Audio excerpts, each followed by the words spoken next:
person na list is Honorable Marcos Mabay, Nunungan Municipality.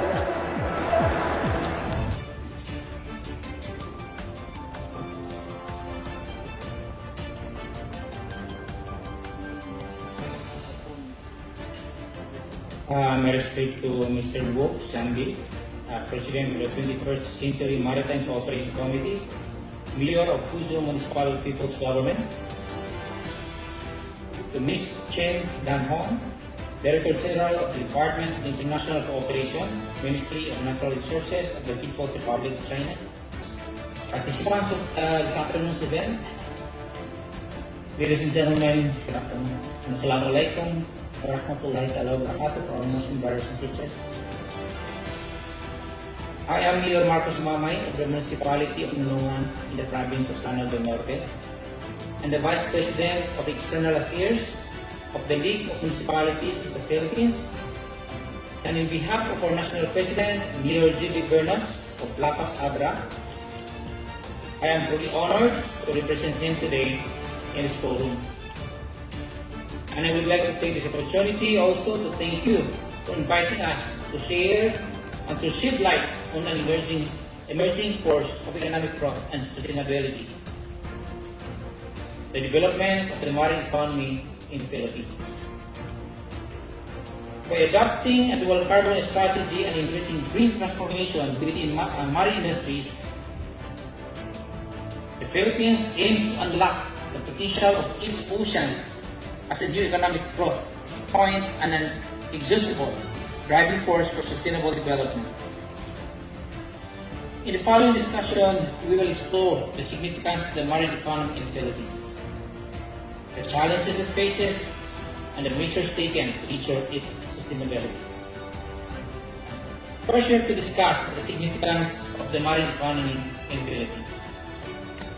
First, we have the vast marine resources. The Philippines boasts an archipelagic geography blessed with an abundance of marine resources such as fisheries, aquaculture, coastal tourism, and offshore energy. These resources contribute significantly to the country's economy, livelihoods, and food security. Second, employment generation. The marine economy provides livelihood opportunities to millions of Filipinos. The fisheries sector alone employs a large number of fishermen, supporting coastal communities and reducing poverty rates. Next, we have the biodiversity and ecological importance. The rich marine biodiversity in the Philippines not only supports livelihoods, but also plays a crucial role in maintaining ecological balance and supporting global marine ecosystem. Next, we have to tackle the challenges and opportunities. We have the environmental degradation. Unsustainable fishing practice, pollution, and climate change pose significant threats to the marine ecosystem. Overfishing, destructive fishing methods, and pollution from land-based activities require immediate attention to ensure long-term sustainability. Climate change resilience. The Philippines is highly vulnerable to the impacts of climate change, including rising sea levels, ocean acidification, and increased intensity of typhoons. Adapting to these challenges and building climate resilience is vital for the marine economy's sustainability. International cooperation and partnerships. Collaboration with international organizations, neighboring countries, and the private sector presents opportunities for knowledge exchange, technical assistance, and investment in sustainable marine development. The League of Municipalities of the Philippines is very much open to international collaboration, such as projects or grants which we can share or implement to our 1,487 member municipalities.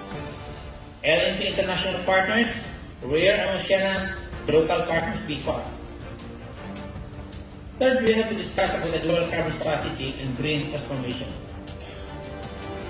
promoting sustainable fishing practices, implementing sustainable fishing regulations such as catch limits, gear restrictions, and protected areas. It ensures the long-term viability of fish stocks and supports the livelihoods of fishing communities.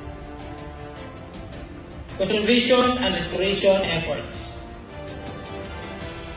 Investing in marine conservation and restoration initiatives, including establishment of marine protected areas and habitat restoration projects, enhances ecosystem resilience and protects biodiversity.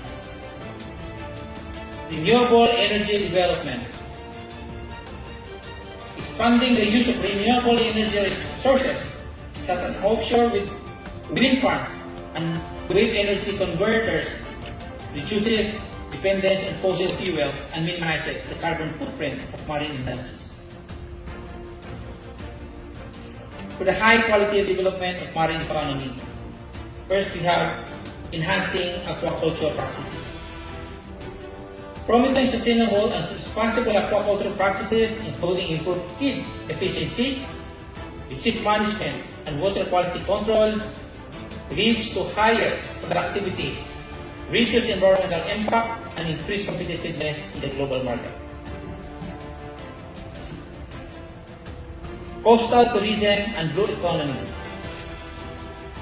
Developing sustainable coastal tourism initiatives that prioritize environmental protection and community involvement can unlock the potential for job creation, revenue generation, and the preservation of natural resources. Research and innovation. Investing in research and innovation in marine sciences, technology, and resource management will drive the development of cutting-edge solutions for sustainable marine industries, including aquaculture, renewable energy, and waste management.